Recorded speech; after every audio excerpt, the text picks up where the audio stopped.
আমি যদি এখন থেকে কোনো একটা স্পেসিফিক টপিকসের উপরে ভিডিও তৈরি করি এবং সেই টপিকসটা আনফরচুনেটলি অর ফরচুনেটলি যদি হয় চাঁদাবাজি, বাংলাদেশের চাঁদাবাজিকে কেন্দ্র করে যদি আমি ভিডিও তৈরি করি, তাহলে ডেফিনেটলি আমি প্রত্যেকটা ঘন্টায় ঘন্টায় ভিডিও তৈরি করতে পারবো।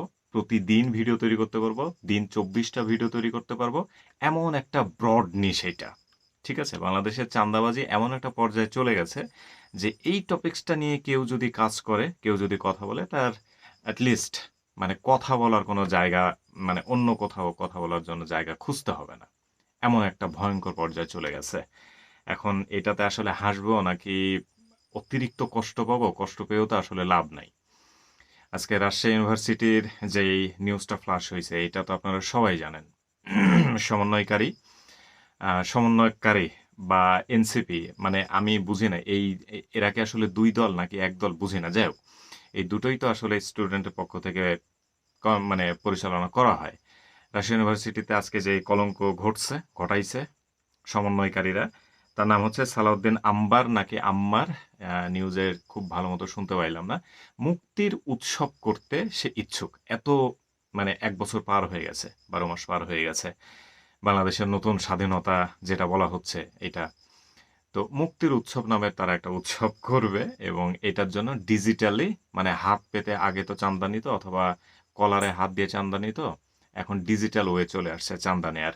৭০টা প্রতিষ্ঠানে তারা চিঠি পাঠাইছে এবং প্রত্যেকটা চিঠি যখন অ্যাকাউন্টিং করা হয় তখন দেখা যাচ্ছে ৭৬ লক্ষ টাকা অ্যামাউন্ট পরিমাণের চিঠি তারা বিলি করছে রাজশাহীর বিভিন্ন প্রতিষ্ঠানে, ৭০টা প্রতিষ্ঠানে। এর মধ্যে রাজশাহী ইউনিভার্সিটিও আছে।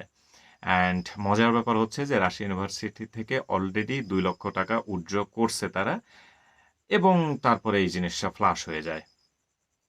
উৎসবের নাম হচ্ছে মুক্তির উৎসব এবং তারা এটা কনসার্ট ওয়েতে এটা পরিচালনা করবে। তো একটা কনসার্ট হবে, ছাত্র বা ছাত্র জনতা সমন্বয়কারীরা তারা একটা কনসার্ট করবে বাংলাদেশের নতুন স্বাধীনতা উপলক্ষে। এই উপলক্ষে তাদেরকে টাকা দিতে হবে এবং তারা ৭০টা প্রতিষ্ঠানে টাকা চাইছে।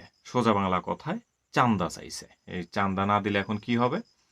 চাঁদা না দিলে তো ভেতরে ভেতরে কি হবে এটা তো আপনাদের বোঝানোর কিছু নাই। সো যেই দলটা রিসেন্টলি তারা স্টাবলিশ করলো এনসিপি, তাদের আন্ডারের এই কর্মীগুলা সমন্বয়কারীরা তারা যা করে বেড়াচ্ছে তাতে বলা যায় যে কোনো কিছু শুরুতেই শেষ হয়ে যাওয়ার মতো যে ব্যাপারটা সেটা ঘটে গেছে এদের সাথে।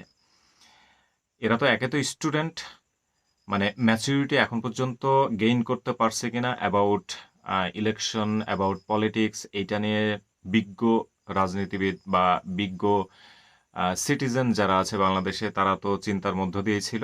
মাঝখান দিয়ে এই যে ৫ জন ধরা খাওয়া, তারপরে আজকে রাজশাহী ইউনিভার্সিটিতে এটা ধরা খাইছে, নাম না জানা, তারপরে নিউজ না হওয়া, আরও কত চাঁদাবাজি তারা করে বেড়াচ্ছে ওইগুলো হয়তোবা ফ্লাশ হচ্ছে না, আরও অনেক গোপনে গোপনে হচ্ছে। কোথাও কোথাও চাঁদার জন্য হয়তোবা টর্চারিং চলতেছে। যেহেতু এই ২টা এই সেভারেল টাইমের মধ্যেই ঘটে গেল, ৪ থেকে ৫ দিনের মধ্যেই বড় বড় ২টা ঘটনা ঘটে গেছে এনসিপি বা সমন্বয়কারীদের। সো এই দলটা আসলে শুরু থেকেই শেষ হয়ে গেল। এখন দুঃখ লাগে মানে এত চোখে স্বপ্ন নিয়ে এতগুলো প্রাণ ঝরিয়ে ১৬-১৭ বছরে একটা সরকারকে তারা নামাইলো সুন্দরভাবে দেশ পরিচালনা যাতে হয়। এরপরে যখন দেখলো যে না পরিচালনা হচ্ছে না, তারা নিজেরাই দায়িত্বে আসলো। নিজেরা দায়িত্বে এসে যেই কষ্টে জর্জরিত সারা দেশের মানুষ শুরু থেকে এখন পর্যন্ত, আই মিন ১৯৭১ সাল থেকে এখন পর্যন্ত, সেই জায়গাতেই সাধারণ মানুষ পড়ে আছে। চাঁদাবাজি, চাঁদা দাও নয়তো তোমারে ফান্দে ফেলানো হবে। ওয়াও!